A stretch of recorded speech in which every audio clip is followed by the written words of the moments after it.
Olá, irmãos. Então vamos dar continuidade à nossa formação e dentro do tema da espiritualidade. E nesse terceiro bloco, então, nós vamos entrar na obra de São João da Cruz, que é o Cântico Espiritual. E para que nós chegássemos a essa leitura, foi preciso que antes nós tivéssemos um pequeno entendimento da história da espiritualidade e um pouquinho do pensamento dos místicos, para que nós pudéssemos aproveitar melhor o estudo dessa obra de São João da Cruz. Começando falando um pouquinho de São João da Cruz, né? Alguns têm um certo receio de São João da Cruz porque o veem como uma pessoa, como um homem de muito ascese, de muitas mortificações. Santa Teresa d'Ávila, em um de seus escritos, ela pede no prólogo do livro às suas irmãs que a tenham amor, porque a santa pensava, quando nós temos amor por alguém, torna-se mais fácil o entendimento do pensamento. Então, por isso que é muito importante que nós primeiro conheçamos São João da Cruz, para que nós possamos perder o medo dele e para que assim possamos, então, entender a sua obra. Então, conhecendo um pouquinho de São João da Cruz, tudo parte de uma experiência de amor. Ao contrário daquilo que a gente pensa desse santo homem, São João da Cruz é um homem que transborda amor em todos os seus poros. É um homem de muita experiência de amor. E esse amor foi que deu motivação, foi o motor de toda a sua vida ascética, de todas as mortificações. Foi essa experiência primeira que ele teve com o amor. Dentro da sua história, né, São João da Cruz e os seus pais, o pai de São João da Cruz era um homem muito nobre, era um homem de riquezas e apaixonou-se pela sua mãe, que era uma mulher muito pobre, uma mulher muito simples. E a sua família foi totalmente contrária à união dos dois, né?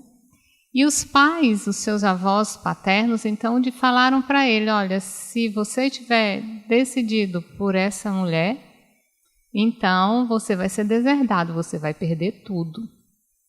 E ele estava realmente decidido por esse amor. Então, quando eles resolveram casar-se, mesmo assim, a partir daquele momento, a família de São João da Cruz viveu a mais absurda pobreza. Foi uma vida de muito sacrifício, foi uma vida matrimonial, mas de muito sacrifício, porque essa escolha de amor do seu pai levou a família a uma vida de muita penúria, de muita penitência. Ao ponto que São João da Cruz, quem estuda a biografia de São João da Cruz, vê que há momentos na vida dele em que ele chega a pedir esmolas na rua para pagar os seus estudos. Então foi uma vida de muito sacrifício. Mas o que justificava tudo isso? O amor, foi a experiência de amor. Então por aí a gente já vê que por trás do sacrifício, por trás da penitência, por trás da ascese, tem uma experiência de amor primeira. Então, dentro das obras de São João da Cruz, as 4 grandes obras de São João da Cruz, a primeira obra que tem é o livro da Subida, depois a Noite Escura, depois o Cântico, que é essa obra que nós vamos ver nesse terceiro bloco da espiritualidade, e depois vem a Chama Viva de Amor. E por isso que os estudiosos, eles aconselham que nós comecemos a ler São João da Cruz pelo cântico ou pela chama, porque aí nós vamos ver essa experiência de amor. E somente o amor justifica a vida de ascese. Somente o amor vai justificar as negações. Porque se nós começarmos pelas negações, vai se tornar algo muito pesado e nós vamos desistir, porque não compreendemos que por trás de toda aquela negação, por trás de toda aquela ascese, por trás de toda aquela mortificação, existe uma história de amor primeiro. Então, por isso que é muito importante que nós comecemos por essa experiência de amor, para que nós possamos entender o santo e para que assim se torne mais fácil compreendermos a sua doutrina. Então, nós vamos estudar nesse terceiro bloco, não é, o Cântico Espiritual, livro Cântico Espiritual, que é esse terceiro canto que está nas suas obras, nas obras completas de São João da Cruz. E o Cântico Espiritual ele foi escrito em 2 versões, por isso que tem Cântico B, Cântico A e o Cântico B. E nós leremos a canção B, o Cântico B. Tá certo? Porque é essa obra que foi depois, é uma versão que foi retocada com muito amor e com muito carinho por São João da Cruz. Então, se na obra de vocês, nas obras completas de vocês, tiver CB e Cântico B, então a gente já sabe que é esse cântico que nós estamos nos aprofundando. Tá bom? Se tiver o CA, então você vai lá para o CB, tá certo? E tem algumas editoras que elas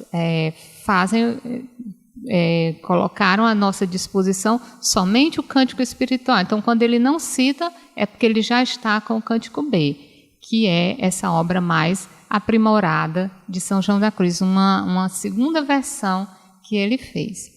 Então, essa é a obra mais querida e mais trabalhada por São João da Cruz, né? E, na verdade, é a sua autobiografia, é a sua história de vida, né? Ele deixa transparecer, através desses versos, através dessas canções, a sua própria história de vida, a sua autobiografia. É fruto de uma profunda experiência de amor, a partir da experiência da prisão na cárcere de Toledo. Então, como eu dizia, esse escrito, esse poema de São João da Cruz, ele parte da experiência de amor de Deus que ele teve com o amor de Deus. E essa experiência foi aprofundada na cárcere de Toledo. Nós sabemos que São João da Cruz esteve preso durante 9 meses, ele esteve numa prisão. E lá nessa prisão, então, quando ele estava privado de tudo, né, ele, ao invés de ir ao desespero, né, ele voltou-se para a sua interioridade, ali onde estava Deus. E voltando-se para o seu interior, ele foi aprofundando ainda mais essa experiência com o amor de Deus. Então, esse poema ele tem 40 estrofes, das quais 31 foram escritas na cadeia, na cárcere de Toledo, né? E em momento algum, São João da Cruz faz referência àquilo que ele estava vivendo exteriormente. Em momento algum, ele cita algo do que esteja passando com ele exteriormente. A sua vida estava totalmente voltada para o seu interior. Essa experiência que ele estava vivendo naquele momento. Então, ele começa falando, ele começa então escrevendo, está tudo na sua memória, ele não tem nada escrito até então, porque até isso lhe era privado. Depois, né, de alguns meses que ele está no cárcere, então eles trocam o carcereiro, e esse outro carcereiro que chega é uma pessoa mais dócil, mais amável, e concede a São João da Cruz papel e a pena. Então, o que ele já sabia, o poema, ele ia compondo o poema e sabia de cor, estava tudo guardado na sua memória. E agora, então, que ele tem o papel e a pena na mão, aí sim ele começa a escrever.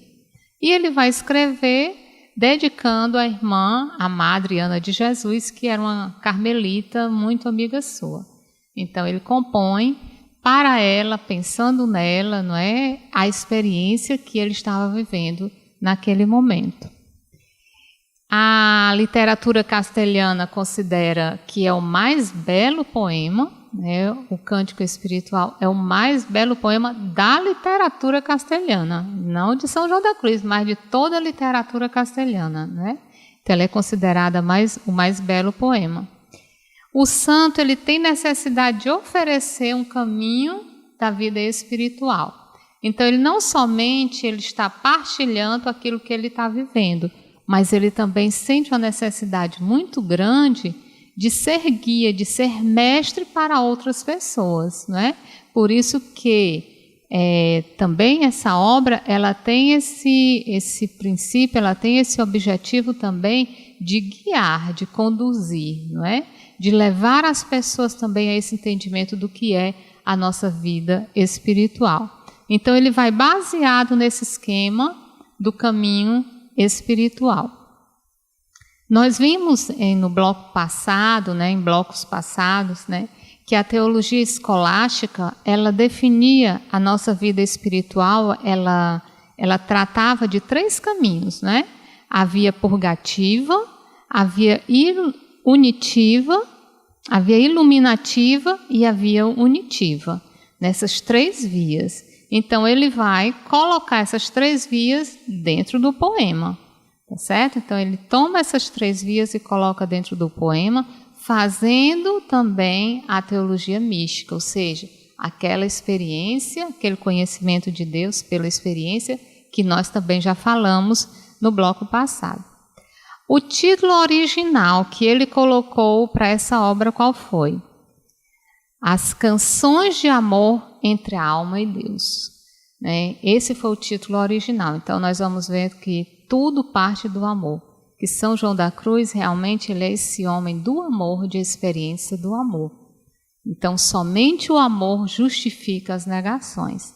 Se nós começarmos do contrário, né, logo nós vamos nos cansar e nós vamos abandonar o caminho. Então tudo começa do amor, essa experiência do amor. Então canções entre a alma e Deus, o esposo. E o poema ele é fruto deste encontro. Como nós já dissemos, embora parcialmente escrito na prisão, ele não faz em nenhum momento alguma referência à prisão. Ele vai criando um paraíso pessoal, mesmo estando fisicamente dentro dessa prisão, não é? Ele tira o olhar das coisas externas e ele volta o olhar para dentro de si. Então, no prólogo da canção, ele diz: explicação das canções que tratam do exercício de amor entre a alma e Cristo, seu esposo, em que se tocam e declaram alguns pontos e efeitos de oração a pedido da Madre Ana de Jesus, priora das Descalças, em São José, em Granada. Então, esse exercício de amor entre a alma e Cristo, o seu esposo. Então, uma experiência pessoal com o amor de Deus. É isso que vai tratar o poema. Então, fruto de uma experiência espiritual, que tem uma origem mística, não é? De caráter inefável. Então, ele diz: como estas canções, Reverendíssima Madre, parecem ter sido escritas com algum fervor de amor de Deus, né? Então, a partir de uma experiência com o amor de Deus, cuja sabedoria amorosa é tão imensa que atinge de um fim até outro, e a alma se exprime de certo modo com a mesma abundância e impetuosidade do amor que a move e inspira, não penso agora em descrever toda a plenitude e profusão nelas infundida pelo fecundo espírito de amor. Seria, ao contrário, ignorância supor que as expressões amorosas de inteligência mística, ou seja, quando a gente fala em inteligência mística, vocês lembram que nós falamos, né? Esse conhecimento de Deus a partir da experiência. Então, como são as das presentes canções, possam ser explicadas com clareza por meio de palavras. É o Espírito do Senhor que ajuda a nossa fraqueza. Então, essa experiência, nós não podemos entendê-la se não for a partir do Espírito Santo, né? Porque é uma experiência de Deus e para nós podermos compreender aquilo que ele está falando, nós vamos precisar também do auxílio do Espírito de Deus. No dizer de São Paulo, e habitando em nossa alma, pede para nós com gemidos inenarráveis aquilo que nós mesmos mal podemos entender ou compreender para manifestá-lo. Na verdade, quem poderá escrever o que esse Espírito dá a conhecer às almas inflamadas no seu amor? Quem poderá exprimir por palavras o que ele lhes dá a experimentar? E quem finalmente dirá os desejos que nelas desperta? De certo, ninguém o pode. De fato, nem as próprias almas, nas quais isto se passa, podem exprimi-lo. Nem a própria alma, que experimentou, consegue exprimir. Então, também o caráter inefável, que nós também dissemos no primeiro bloco, né? Que uma experiência autêntica com Deus, ela sempre tem também esse caráter inefável. Nós nunca conseguimos esgotar tudo aquilo que nós vivemos, tudo aquilo que nós experimentamos. Então, essa é uma característica de uma experiência autêntica com Deus, essa inefabilidade. Uma das características é essa, né? Este é o motivo de empregarem figuras, comparações e semelhanças para com elas esboçar apenas algo do que sentem. Então, por isso os místicos eles têm essa necessidade de fazer comparações, né, como Santa Teresa, que compara esse trato de amizade da alma com Deus com um castelo, né? Então, a necessidade que eles têm de usar de comparações, porque eles sentem essa impossibilidade, essa incapacidade, essa impotência de exprimir tudo aquilo que eles vivenciaram. Este é o motivo de empregarem figuras, comparações e semelhanças para com elas esboçar apenas algo do que sentem. E da abundância do espírito transbordam segredos e mistérios, mais do que procuram, por meio de razões, explicá-los. Tais semelhanças, se não forem lidas com a simplicidade do espírito de amor e inteligência nelas encerrado, antes parecerão disparates do que expressões razoáveis. Então aqui o santo está falando para nós, os leitores dessa obra. Se nós também não buscarmos ler essa obra com esse espírito de simplicidade, nós também não conseguiremos descer na profundidade. Então isso é o que ele pede para nós, os leitores da obra, né? Então ele diz: e da abundância do espírito transbordam segredos e mistérios mais do que procuram, por meio de razões explicá-los. Tais semelhanças, se não forem lidas com a simplicidade do espírito do amor e inteligência nelas encerrado, antes parecerão disparates do que expressões razoáveis. Então nós precisamos da simplicidade desse espírito de amor. E é esse também o nosso objetivo aqui. Nós não pretendemos fazer um estudo aprofundado das obras de São João da Cruz, mas procurar dentro daquilo que nós alcançamos, trazer para a nossa experiência para que nos traga luz também. Né? Esse não é o nosso objetivo, fazer um estudo aprofundado da obra de São João da Cruz, mas apenas tirar algo para que nós possamos iluminar a nossa própria experiência. Uma vez eu estava com o Frei Patrício, e eu disse para o Frei Patrício, isso tem uns 10 anos, talvez, e eu disse para Frei Patrício, né, Frei, tem mais de 10 anos que eu comecei a ler São João da Cruz e eu não consegui ainda ler toda a sua obra, eu não consegui. E o Frei disse assim para mim, minha filha, as obras de São João da Cruz você pode imaginar como sendo uma mesa de um grande banquete, onde você encontra lá todo tipo de alimentos, né? Um banquete muito grande. Se você chegar lá, diante daquela mesa enorme, se você for tentar comer tudo, você vai morrer de congestão, você não aguenta. Então, cada um vai lá e tira na sua medida, tira aquilo que suporta, aquilo que aguenta. Então também, né, assim, a gente não vai esgotar um conhecimento de São João da Cruz, mas nós vamos tirar dentro daquele contexto e vamos aprofundar um pouquinho, né, para que possa vir iluminar a nossa vida, tá bom?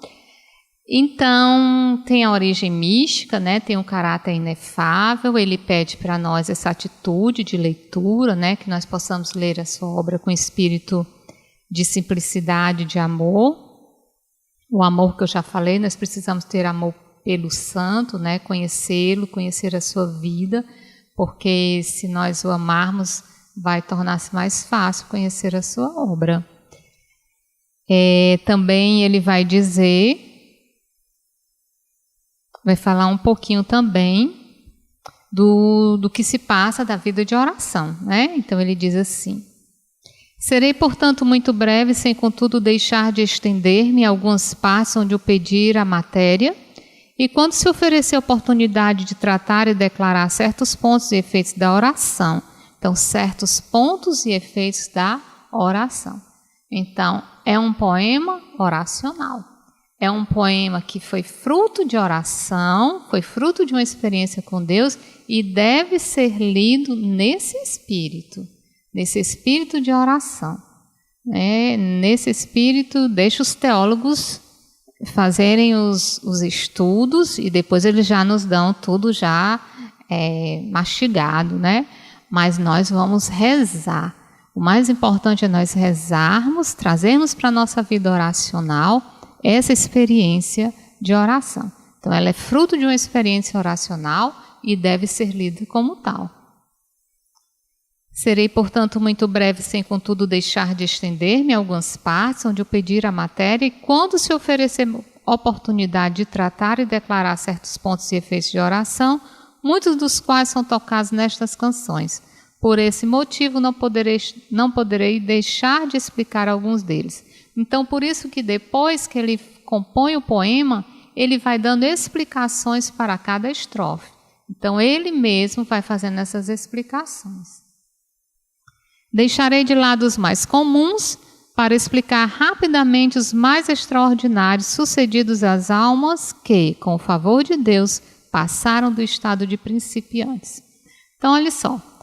As cinco primeiras estrofes, São João da Cruz vai dedicar à primeira via, como eu falei, a via purgativa, que é a via dos iniciantes, a via dos principiantes. Então, ele está dizendo que ele não vai parar muito tempo aqui, não. Ele não vai dedicar muitas estrofes aqui, não. Por quê?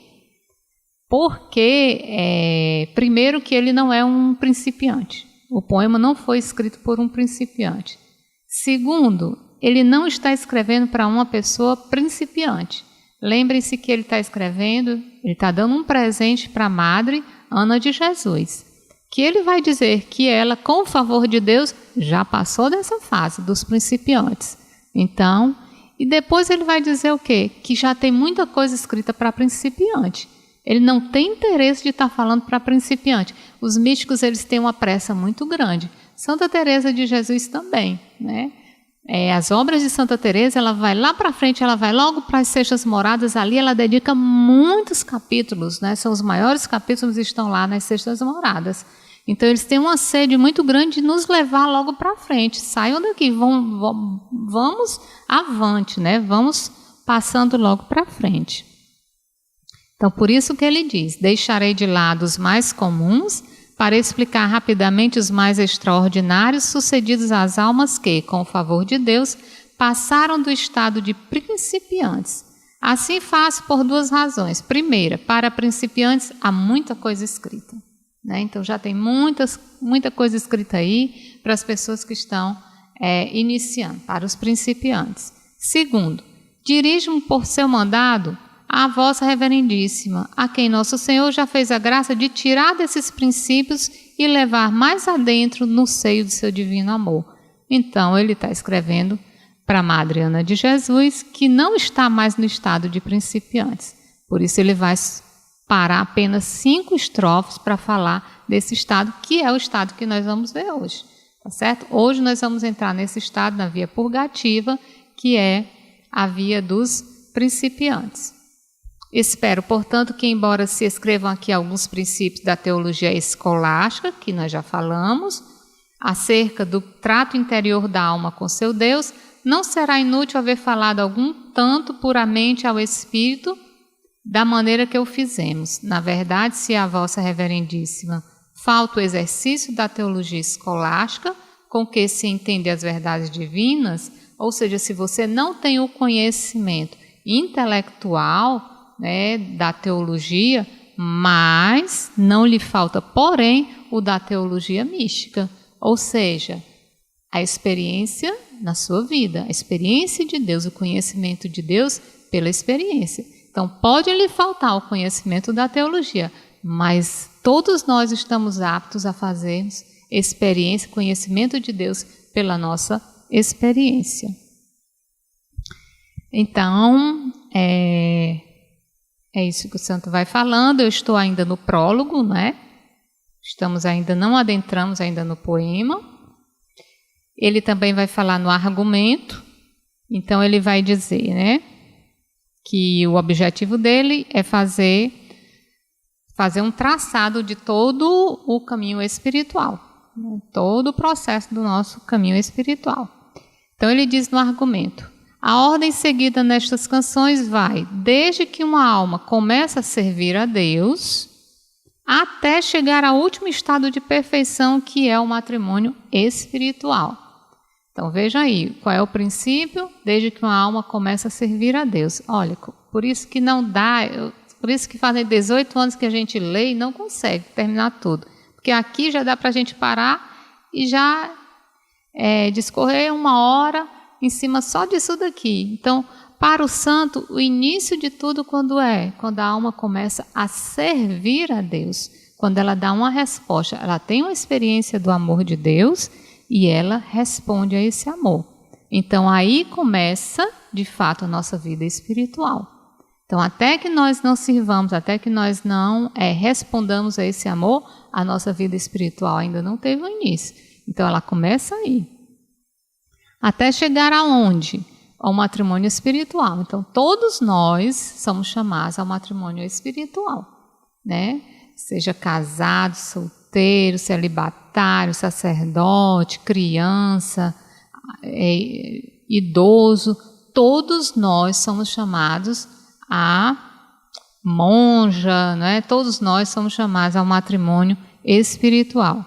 Por isso, nas mesmas canções, tocam-se os 3 estados ou vias de exercício espiritual pelas quais passa a alma até atingir o dito estado. Qual é o estado da perfeição que ele vai dizer, né? Então, percebam também que os santos, eles associam o matrimônio espiritual com esse estado de perfeição da alma, né? Então, para eles, essa via de união com Deus, essa via vai nos aperfeiçoando, vai aperfeiçoando a nossa vida, de uma forma moral, né? Em todos os aspectos. Essa via de união com Deus é que nos leva à perfeição. Santa Teresa de Jesus também foi assim, pediram para ela falar sobre a oração e ela escreveu um livro chamado de Caminho de Perfeição. Então, também no entendimento da santa, ela pensava o quê? Que a vida de oração aperfeiçoava a nossa vida, né? Então, é isso também que o santo está dizendo. Então, estas vias são purgativa, iluminativa e unitiva. As 3 vias, né? E são explicadas algumas propriedades e efeitos em relação a cada uma delas. As primeiras canções tratam dos principiantes, que são as 5 primeiras estrofes, que é o que nós vamos tratar hoje. Ainda não comecei, daqui a pouco a gente começa a falar sobre os principiantes. Isto é, a via purgativa.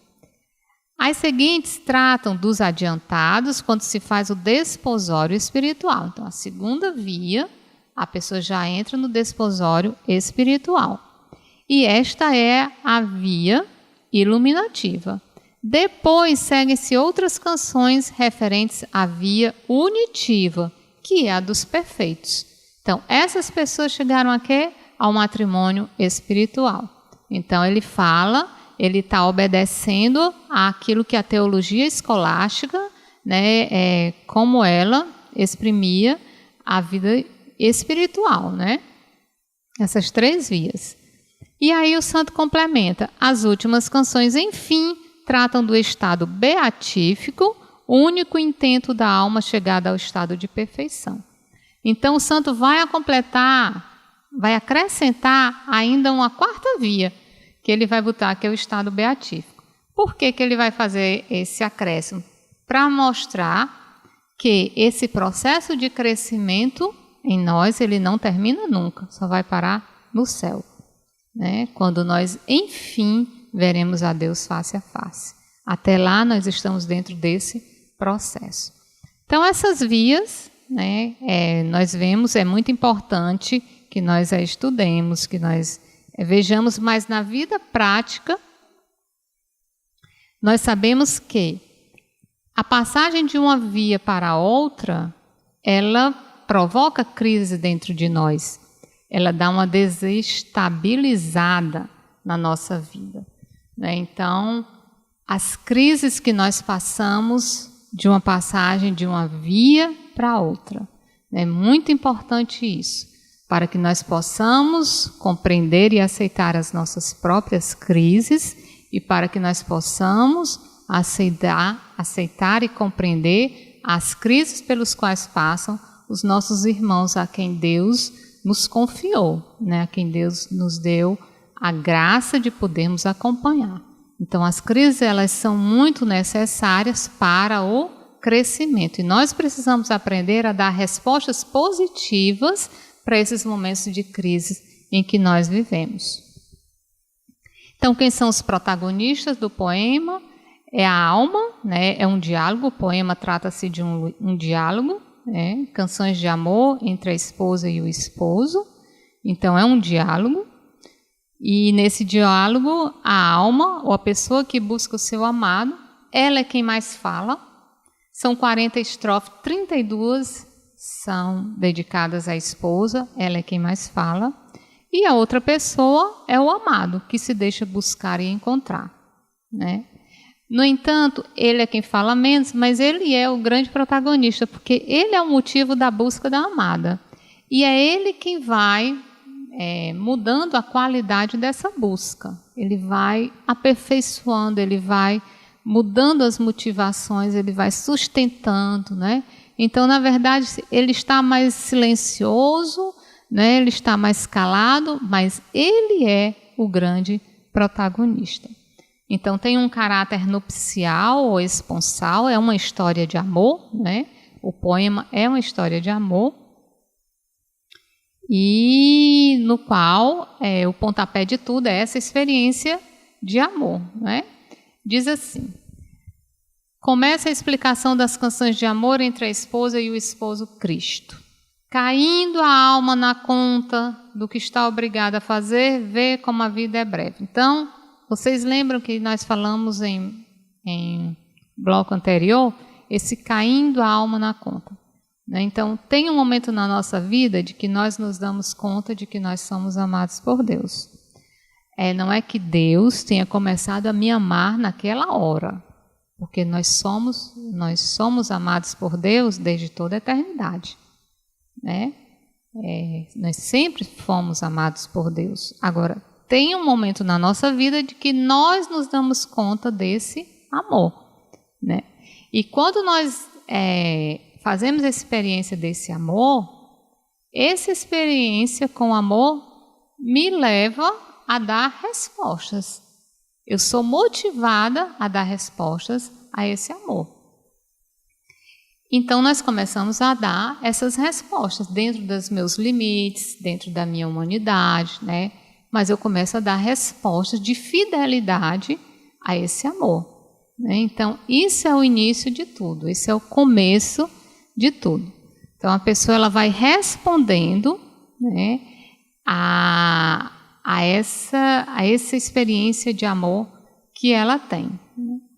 Então, esse é o princípio de tudo, né? Essa experiência do amor de Deus que me leva a dar essa resposta. Então, desde que uma alma começa a servir a Deus, né? Desde que uma alma começa a responder a esse amor, até chegar ao matrimônio espiritual. Então, em síntese, o tema central é o caminho do homem para a união perfeita com Deus, ou o caminho do homem para a sua plenitude. A plenitude em duas dimensões, na humanidade e na divina ou espiritual, né? Então, é um caminho de humanização e de cristificação. Então, ele tem essas duas vertentes, tá certo? Então, a plenitude do homem, né, dentro da sua humanidade, mas também dentro da sua espiritualidade, dentro da sua dessa via divina, tá bom? Então, vamos partilhar, nós vamos entrar agora na via purgativa, na via dos principiantes, mas vamos partilhar de 2 a 2, né? Tudo que nós comentamos agora nesse primeiro momento, né? Assim, desse conhecimento da vida de São João da Cruz, né? O que é que nós sabemos, o que é que nós sabíamos dele, né? Vamos partilhar um pouquinho, então, dessa pequena introdução para que, enfim, nós possamos entrar no tema de hoje, que é a via purgativa ou a via dos principiantes.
Amém, irmãos? Então vamos lá, né? Vamos dar entrada então a essa via purgativa ou a via dos principiantes.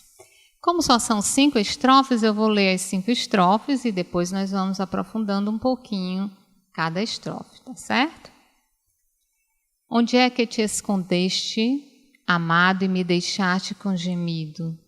Como servo fugiste, havendo-me ferido, saí por ti clamando e eras já ido. Pastores que subirdes além pelas malhadas ao outeiro, se porventura virdes aquele a quem mais quero, dizei-lhe que adoeço, peno e morro. Buscando meus amores, irei por estes montes e ribeiras, não colherei as flores, nem temerei as feras, e passarei os fortes e fronteiras. Ó bosques e espessuras plantados pela mão do meu amado, ó prado de verduras, de flores esmaltado, dizei-me se por vós ele há passado. Mil graças derramando passou por estes soltos com presteza, e enquanto os ia olhando só com sua figura, a todos revestiu de formosura. É um poema muito lindo, muito profundo e que deve ser lido e rezado. Acima de tudo, ele deve ser rezado, nós devemos trazer para a nossa vida de oração. Então, a via purgativa, né? Por que esse nome? Bem, se nós pensarmos o que é um purgante, a pessoa comeu alguma coisa que não lhe fez bem, que lhe fez mal, e aí o médico, então, lhe indica um purgante. Então, o que o purgante faz? O purgante vai limpar todo o sistema digestivo daquela pessoa, né? Então, o objetivo a meta de chegada qual é? É o matrimônio espiritual, é chegar a essa união máxima com Deus, né? E no princípio, logo, o início já começa por tirar de nós aquilo que é empecilho ou impedimento para chegarmos a essa união. Se nós fôssemos olhar para os nossos escritos, nós poderíamos falar dos galhos velhos que estão em nós ou aqueles aparentemente verdes, mas que não dão frutos na nossa vida. Então, essa é a via primeira, a via dos principiantes, né? Essa via purgativa, onde Deus vai nos purgando. E ela já começa, né, com uma crise.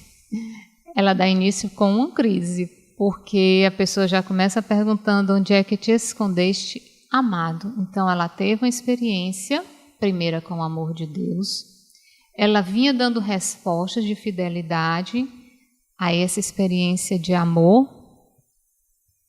E nós podemos pensar na nossa vida, né? Quando nós fazemos essa experiência de amor, e essa experiência autêntica, ela vai me motivando, aí soltando, aí deixando muitas coisas, aí deixando situações de pecado, aí me comprometendo com as coisas de Deus, né? Por quê? Porque tem uma experiência de amor que vai me motivando a tudo isso. Então, até aí nós estamos nas primeiras e segundas moradas.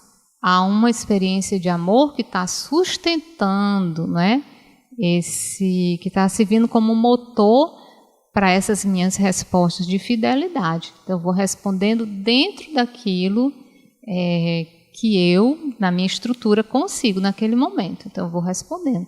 Com muita alegria, eu vou dando muitas respostas. Até que o amado resolve se esconder. E ele se esconde como, né? Então, nós trouxermos para a nossa vida, assim, né? Eu gosto muito de exemplificar, porque às vezes pode ficar algo muito subjetivo e a gente não traz para a nossa vida, né? Então, se nós pudermos pensar, as nossas motivações primeiras, elas começam a cair, né? Nós começamos a perder as nossas motivações primeiras, né? Então, digamos que eu já não consiga mais dar frutos no meu ministério. Ou então me colocaram em outro ministério onde talvez eu não esteja sendo tão bem aproveitada. E talvez as autoridades já não reparem mais em mim. Talvez eu esteja passando por situações financeiras muito difíceis, né? E por que eu estou passando por isso? Se eu era tão fiel à devolução, fundo de comunhão, né? Por que isso está acontecendo comigo? É um desemprego, é uma enfermidade, é uma dificuldade com as minhas autoridades, enfim. Muitas coisas podem estar acontecendo, né? E como então eu vou dar respostas nesse momento, né?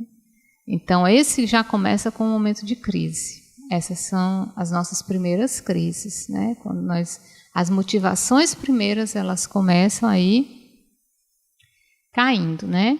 Então Deus vai retirando essas primeiras motivações e eu devo encontrar novas motivações. E aí sim, inicia-se o processo de crescimento, começa aí, nesse momento, né? Eu me lembro de uma irmã, nesse momento me vem à mente, né? Uma irmã essa irmã, no dia do seu aniversário, todos os irmãos da célula mandaram mensagem para ela, a cumprimentaram pelo Zap. Mas o que aconteceu? A irmã não tinha WhatsApp. E a irmã passou o dia todo chorando no seu aniversário. Porque ninguém lembrou dela. Nenhum irmão lembrou dela no dia do seu aniversário. Essa irmã é postulante. Essa irmã estava grávida. A gente sabe que as mulheres grávidas são mais sensíveis. Chorou muito o dia todo. E os irmãos erraram gravemente, né?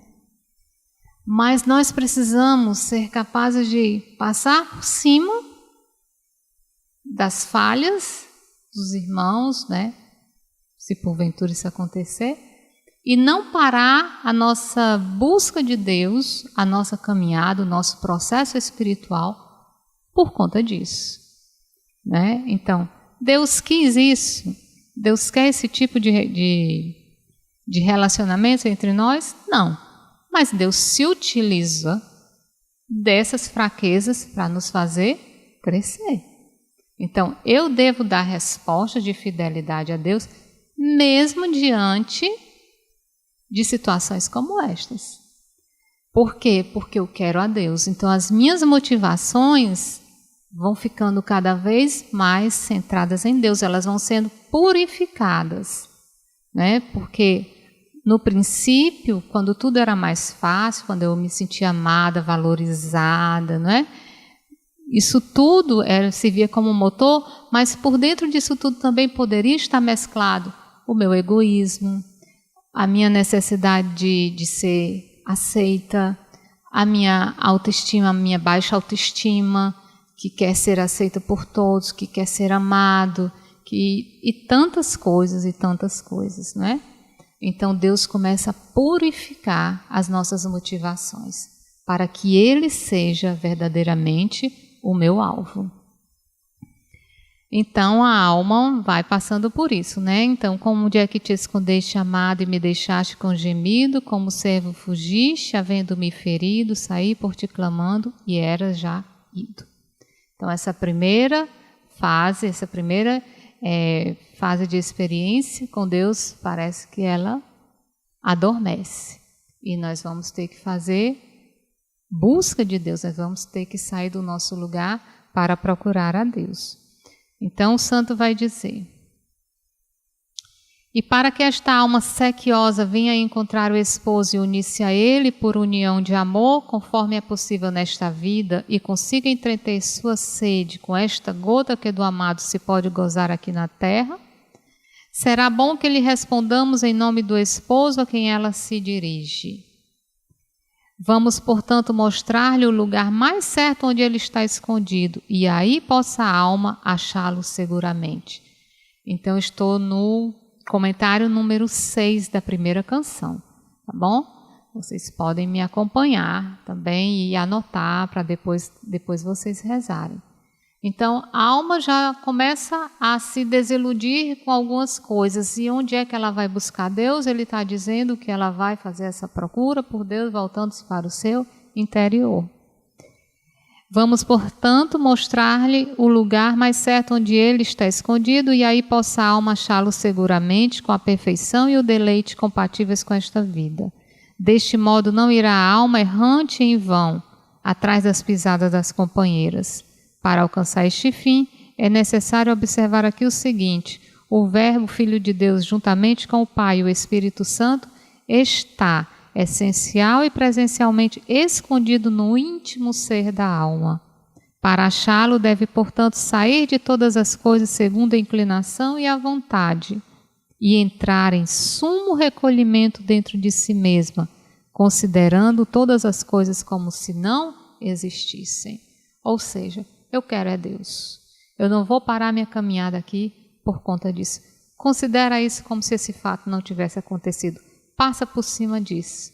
Mete a primeira e vai adiante, né? E entra dentro de ti. Olha para dentro de ti. Essa é a tua motivação verdadeira. É aqui que tu vai encontrar a tua motivação verdadeira, né? Então é aí onde o santo diz, é para dentro de si, que foi o que ele fez. Como nós dissemos, esse poema ele é autobiográfico.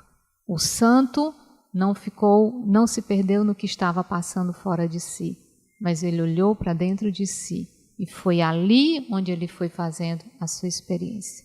Então não te detém nessas coisas, volta-te para dentro de ti. Então é Deus quem vai dando sentido à nossa vida. Na explicação número 7 da primeira canção, ele vai dizer que é Deus quem dá sentido à nossa vida. Ele sempre está presente na nossa alma, mesmo numa alma em estado de pecado. Santa Teresa também diz isso lá nas primeiras moradas, né? Deus sempre presente na alma, mesmo na alma que esteja em pecado. Então nós sempre podemos fazer esse encontro com Deus, nos voltando para dentro de nós mesmos, saindo das coisas, saindo das situações, mas nos voltando para dentro de nós mesmos. No número 11, na explicação número 11, ele vai dizer: já te foi dito, ó alma, como hás de proceder a fim de encontrares o esposo em teu esconderijo. Então, se eu estou procurando alguém que está escondido, eu tenho que me esconder com ele. Se outra vez, porém, o queres ouvir, escuta então uma palavra cheia de substância e de verdade inacessível. É preciso buscá-lo na fé e no amor. Vocês lembram também que nós falamos sobre isso, sobre educar os nossos formandos para fazer essa caminhada nas virtudes teologais, a fé, a esperança e a caridade. Então agora nós vamos viver, o guia da nossa caminhada vai ser a fé e o amor. É preciso buscá-lo na fé e no amor, sem querer satisfação em coisa alguma. Não buscar satisfação em coisa alguma, porque chega um momento da nossa vida em que Deus nos tira todas as satisfações. E nós sabemos que muitos se perdem por conta disso, porque perdem as satisfações e vão embora, porque não foram capazes de dar esse passo de ir além. Sem querer satisfação em coisa alguma, nem tampouco gozar ou compreender mais do que deves saber em tudo. Estes, a fé e o amor, são os 2 guias de cego que te conduzirão por onde não sabes. Esses são os 2 guias de cego, a fé e o amor. É um caminho difícil? É, mas não é inacessível. Seguir a Deus é um caminho difícil? É, mas não é impossível. Nós temos a fé e o amor, que são esses 2 guias de cego para nos conduzir. Na explicação número 15, ele vai falar: convém notar a este respeito como nos cantares a esposa compara o esposo ao servo e a cabra montesa, dizendo: semelhante é meu amado à cabra e ao filho dos servos. Assim o faz, não somente por ser ele estranho e solitário, fugindo às companhias como servo, mas também pela rapidez em esconder-se e manifestar-se. Deus se esconde com muita rapidez. E Deus se manifesta também com muita rapidez. Quando nós estamos na maior aridez, quando a gente menos espera, a gente tem uma experiência com Deus. Verdade? É verdade. Né? E também, com a mesma rapidez, ele se esconde. Quando nós estamos no auge da experiência com Deus, quando nós o procuramos, nós não achamos mais. Ele não está mais aqui. Ele já se escondeu. Então, essa é uma característica de Deus. Ele se apresenta e ele se esconde com a mesma rapidez. De fato, é deste modo que procede o amado nas visitas que costuma fazer às almas devotas, regalando-as e animando-as, bem como nas ausências e esquivanças que lhes faz sentir, depois de tais visitas. Olhe só, depois que nós temos uma visita de Deus, depois que nós somos visitados por Deus, logo depois nós experimentamos o quê? As suas ausências. Vejam as experiências de reciclagem. Vejam como logo depois que nós temos experiências fortes, logo depois nós experimentamos o quê? A ausência de Deus. É assim que Deus faz. Essa é a pedagogia de Deus conosco. Depois de tais visitas, a fim de que sejam provadas, humilhadas e ensinadas. Deus nos prova nas suas ausências. É assim que Deus nos prova. Então, Deus vai nos provando, humilhando e ensinando, tornando mais sensível, então, à dor da ausência. Tornando mais sensível à dor da ausência. Então, a presença de Deus nos plenifica, nos dá ânimo, e a ausência de Deus vai nos purificando.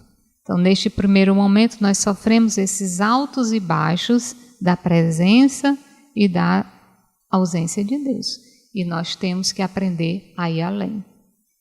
Nós temos que aprender a dar respostas positivas para Deus em meio a esses altos e baixos, em meio às suas presenças e ausências. Responder a Deus com a mesma fidelidade na ausência, do jeito como eu respondo na presença.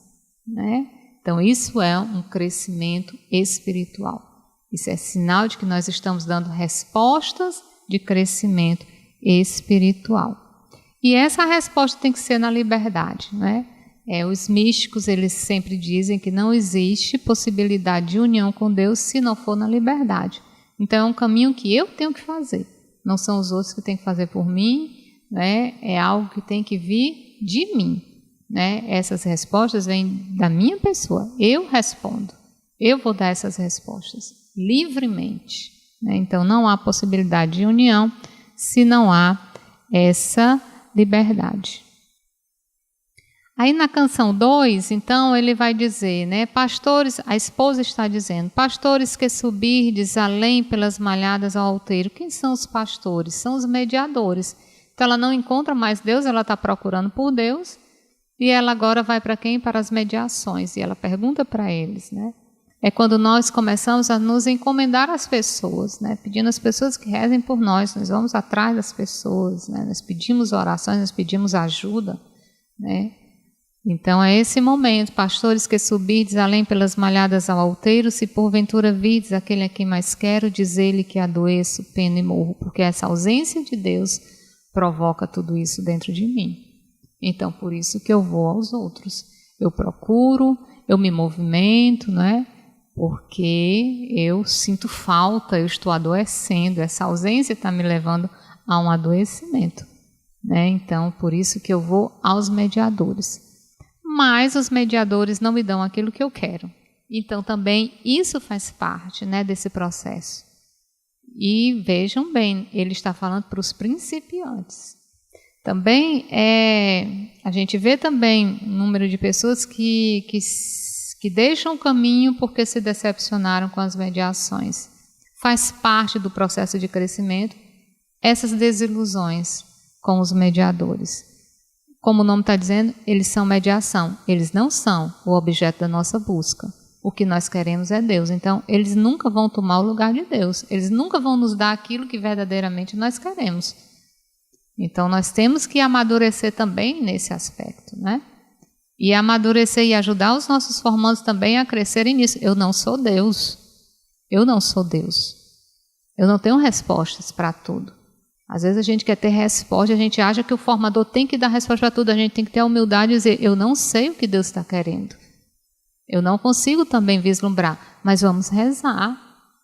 Vamos nos confiar a Deus, né? Então, às vezes a gente também quer tomar o lugar que é de Deus e dizer coisas que Deus não pediu para a gente dizer. Então, saber qual é o meu papel de mediação. Nós somos mediadores, nós não somos Deus. Então, a alma já viu que os mediadores não lhe dizem, não lhe dão aquilo que ela quer. Então, vem a terceira canção. Buscando meus amores, irei por esses montes e ribeiras, não colherei as flores, nem temerei as feras, e passarei os portos e fronteiras. Então, agora eu me levanto, eu vou sair e eu vou fazer. Eu vou me movimentar, porque é isso que nós temos que fazer. Às vezes nós podemos ter essa postura de só pedir para as pessoas rezarem por nós, reze por nós, reze por nós, reze por nós, mas nós não fazemos aquilo que está ao nosso alcance, né?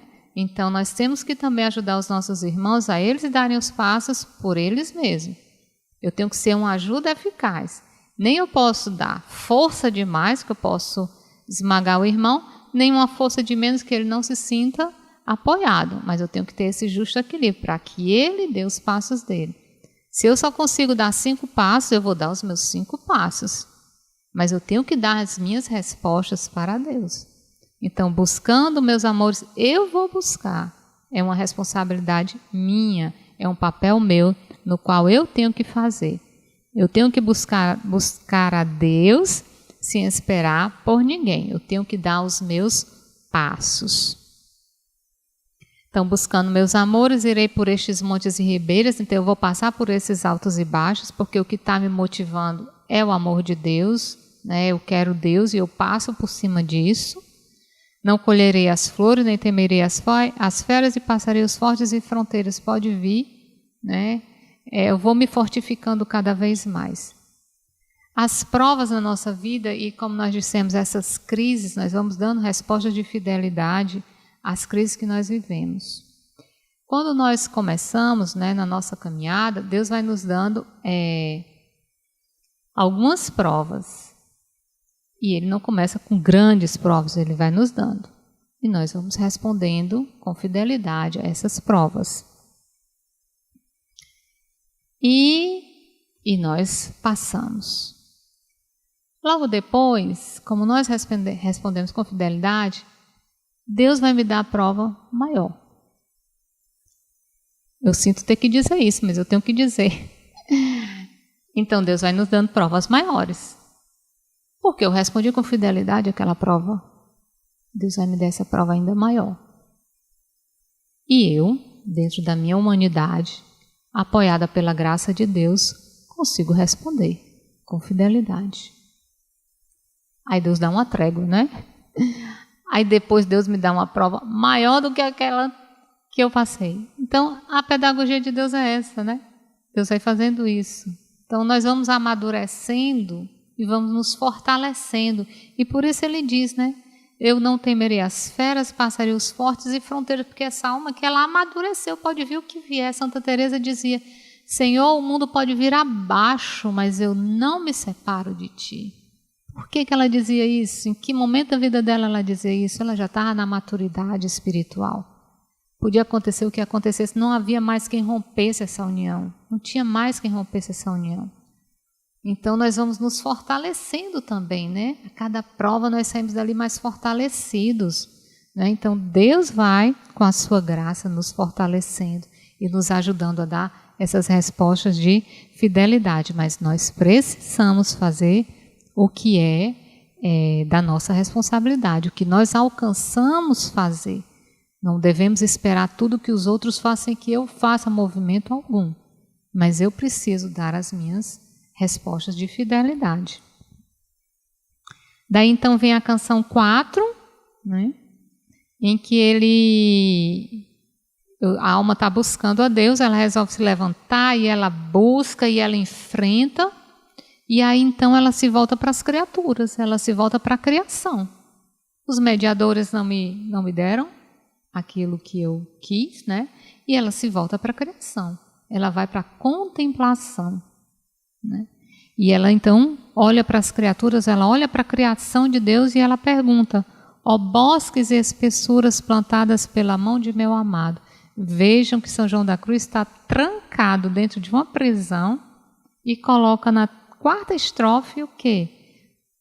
Ó bosques e espessuras plantadas pela mão de meu amado. Como é que ele está vendo jardins, flores e bosques de espessuras, né?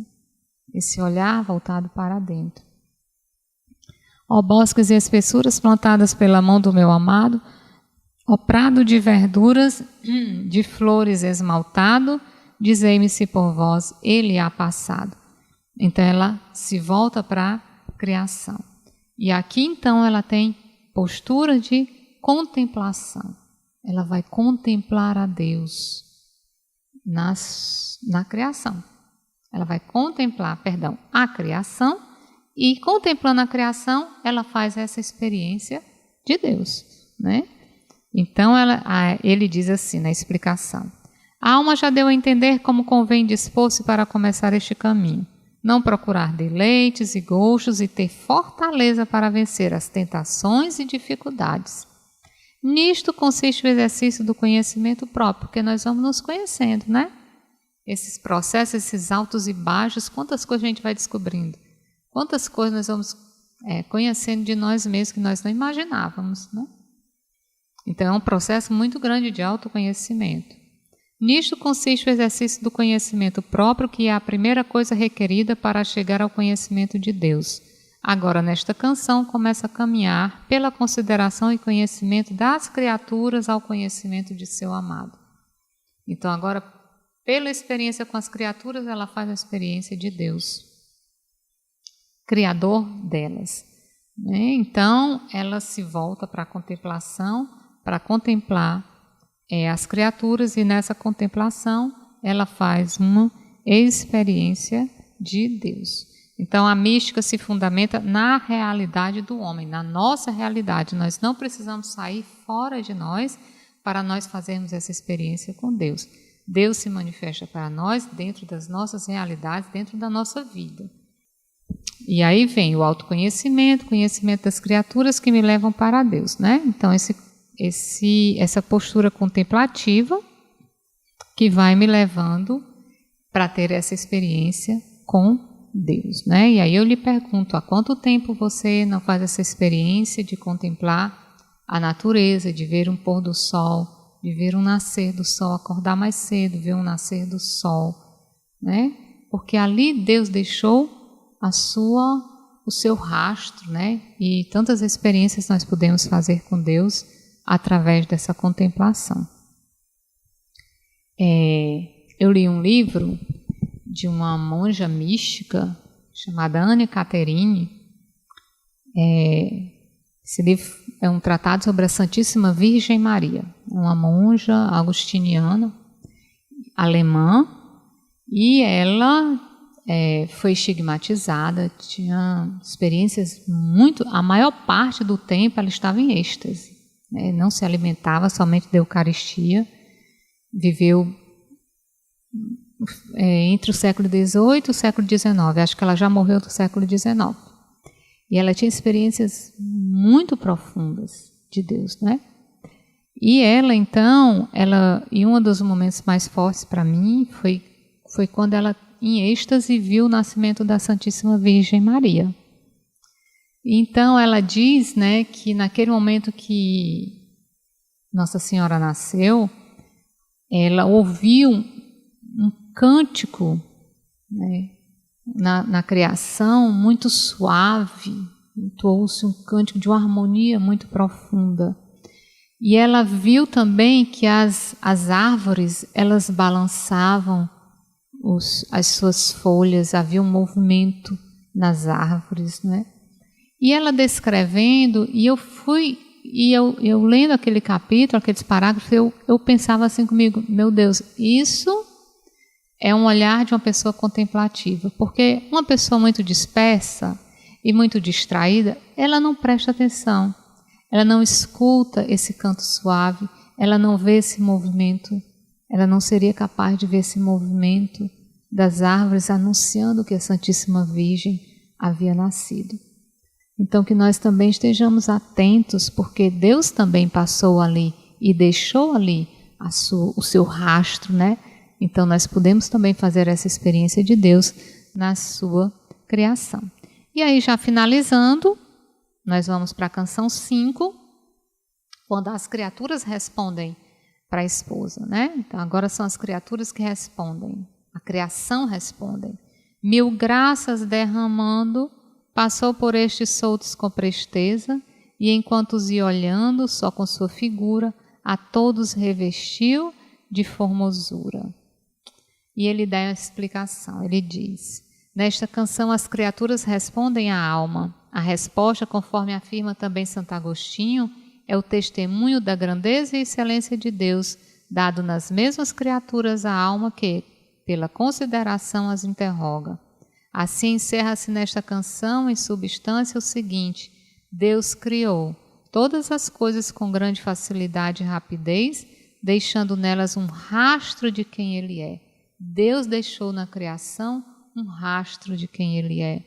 Não somente lhes tirou o ser do nada, mas dotou-as de inúmeras graças e virtudes, aformoseando-as com admirável ordem e indefectível dependência entre si.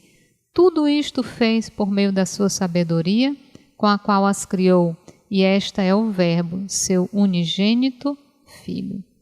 Então, ela faz a experiência com Deus na criação. Uma esposa, nesse primeiro momento, né, ela faz essa experiência com Deus na criação. Então, meus irmãos, já finalizando, essas são as 5 primeiras estrofes do nosso poema. Nosso não, São João da Cruz, né? Mas essas 5 primeiras estrofes que falam da via purgativa ou a via dos principiantes, né? Esse itinerário que o santo vai dando e que muito teria a se falar, né? Mas mais importante, a se rezar. Então, até o nosso próximo encontro, eu sugiro que nós leiamos e com esse espírito de simplicidade que o santo pede, mas muito mais de uma forma oracional, fazendo também uma leitura da nossa própria vida, porque os místicos, eles fazem isso, eles trazem luz para aquilo que nós estamos vivendo, né? Então, enxergue sua vida dentro dessas 5 primeiras estrofes e vá rezando com elas, tá bom? Vamos rezando e aprofundando ainda mais esse poema. É um poema oracional para nós rezarmos com ele. Que Deus nos abençoe, nos guarde e nos dê a graça e ânimo para o nosso próximo encontro, onde nós vamos falar então da via iluminativa, a segunda via, né? Então vamos nos preparar é rezando com esse primeiro momento que havia dos principiantes. Deus nos abençoe, em nome do Pai, do Filho e do Espírito Santo. Amém.